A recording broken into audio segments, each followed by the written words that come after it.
Merhabalar, kanalıma ve mutfağıma hoş geldiniz. Bugün sizlere islim kebabı tarifini paylaşmak istiyorum. Köfteli islim kebabı hazırladım. Çok kolay, çok lezzetli, nefis bir ana yemek tarifi. Yeni tariflerimden haberdar olabilmek için kanalıma abone olup zili tıklayıp bildirimleri açmayı unutmayınız. Tarifimiz için 4 tane patlıcan kullanıyorum.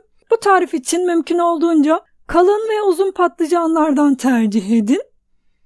Baş ve dip kısımlarını kesip alalım. Alacalı soyalım.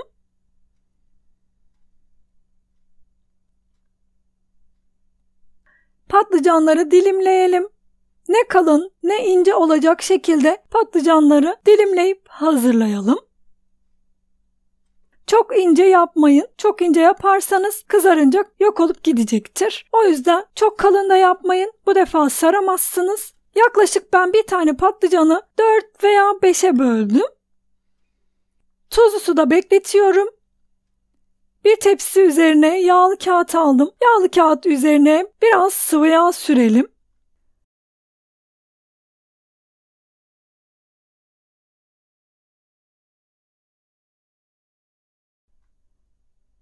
Yıkayıp süzdüğüm patlıcanları fırın tepsisine yerleştirdim.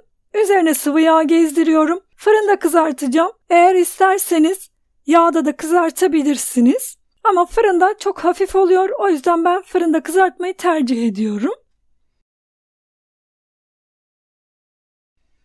200 derecelik alt üst ayar fırına verdim.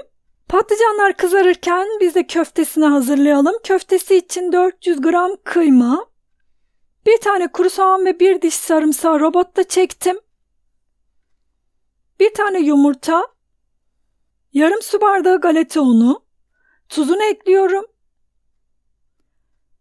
Bir çay kaşığı karabiber, bir çay kaşığı kimyon, bir çay kaşığı toz kırmızı biber kullandım. İyice yoğuralım. Köfte hamurunu iyice yoğurdum. Köfteleri hazırlayalım. Ceviz büyüklüğünde parçalar kopartıp yuvarlak köfteler hazırlıyorum.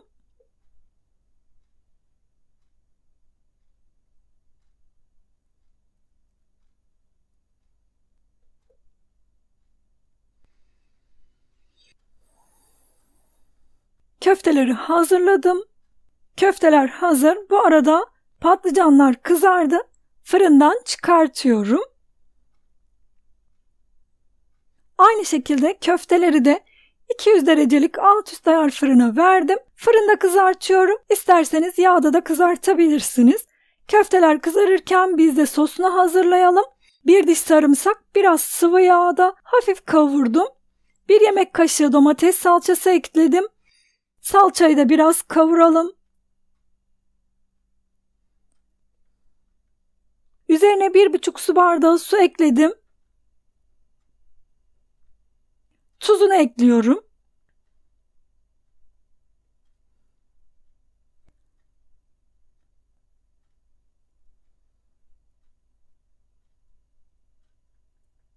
(2-3 dakika kadar kısık ateşte kaynattım.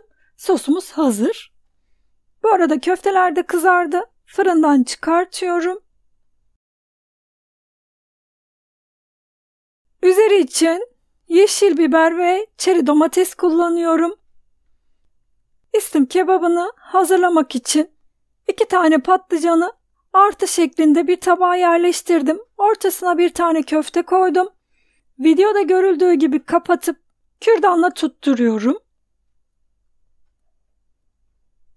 Üzerine biber ve domates yerleştiriyorum. Ben çeri domates kullandığım için bütün kullandım. Eğer isterseniz ortadan 2'ye de bölebilirsiniz veya dilimlenmiş büyük domateslerden de kullanabilirsiniz. Köfteyi kızarttım. Tepsiye hazırladığım kebapları yerleştiriyorum.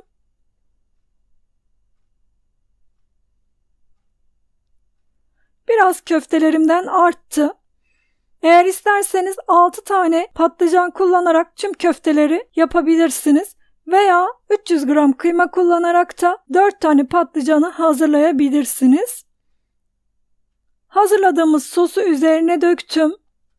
ve tekrar 200 derecelik fırına verdim.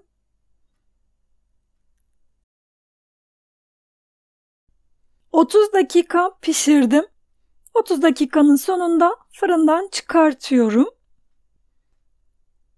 Nefis islim kebabı tarifimiz hazır. Sıcak sıcak pilav eşliğinde servis edebilirsiniz. Çerkez pilavı hazırlamıştım. Çerkez pilavı tarifini kanalımda ilerleyen günlerde sizler için yayınlayacağım. Bir sonraki tarifimde görüşmek üzere. Hoşça kalın.